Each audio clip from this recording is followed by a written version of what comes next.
और जो अधर्मी लोग हैं इनका विरोध सदैव रहता है। सही है राम भैया? यहां पर भी वही हाल हुआ। अब देवता बेचारे दुबले पतले हो गए। एक दिन ब्रह्मा जी के पास में पहुंचे। ब्रह्मा जी से कहते हैं कि प्रभु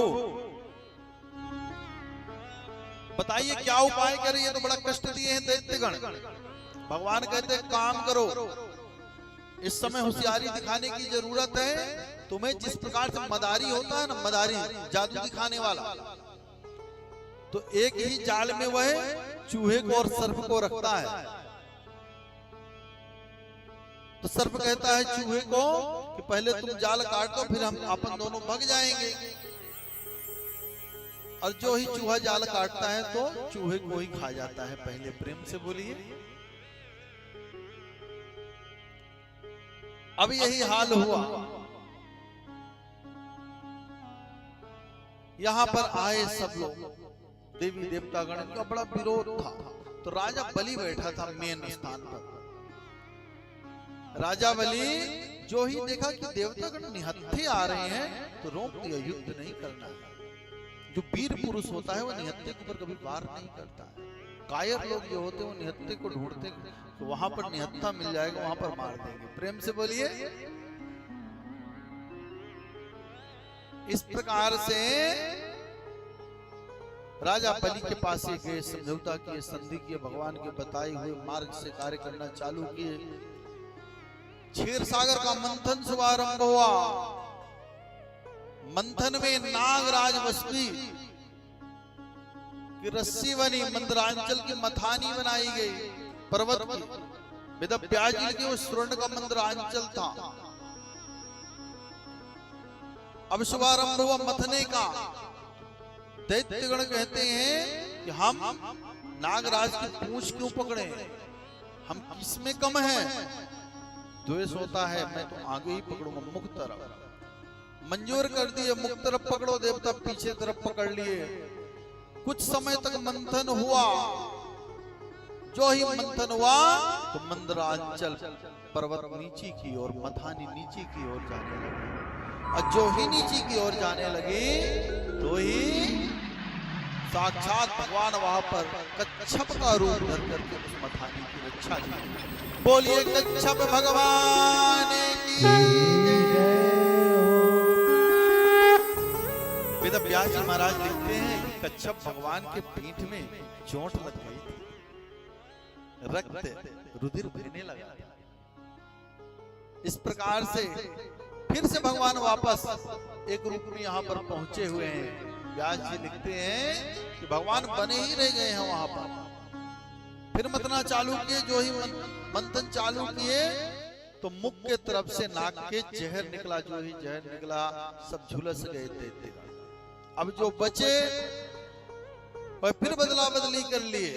देखिए, जिसको संतोष नहीं होता, संतोष इस संसार का सबसे बड़ा सुख है। जीवन में हर मानव को संतोष मानना चाहिए। चाणक्य से किसी ने प्रश्न किया था कि दुनिया का सबसे बड़ा आदमी कौन है? चाणक्य जी कहते हैं जिसके मन में संतोष हो। सबसे बड़ा सुखी कौन है? जिसके मन में संतोष हो। संतोष नहीं है तो ये पूरा गांव भी आपको एक आदमी को मिल जाएगा, उसके मन में यही याचना रहेगी कि दूसरा गांव भी हमारा हो जाए। प्रेम से बोलिए। इस प्रकार से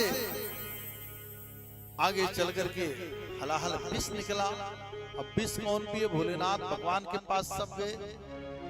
भोलेनाथ भगवान जग के कल्याण के लिए हलाहल विष का पान किए। उनका आज भी गला शास्त्रों में लिखा है कि नीला है। उनका एक नाम नीलकंठ पड़ा। बोलिए नीलकंठ भगवान की। आगे चल करके कामधेनु गौ माता निकली, ऋषि मुनि ले लिए, घोड़ा निकला, राजा बलि ले लिए, एरावत हाथी निकला, इंद्र ले लिए, कौस्तुभ मणि कल्प वृक्ष अप्सराएं निकली, लक्ष्मी जी निकली। लक्ष्मी जी की लड़ाई हर जगह पर है। प्रेम से बोलिए।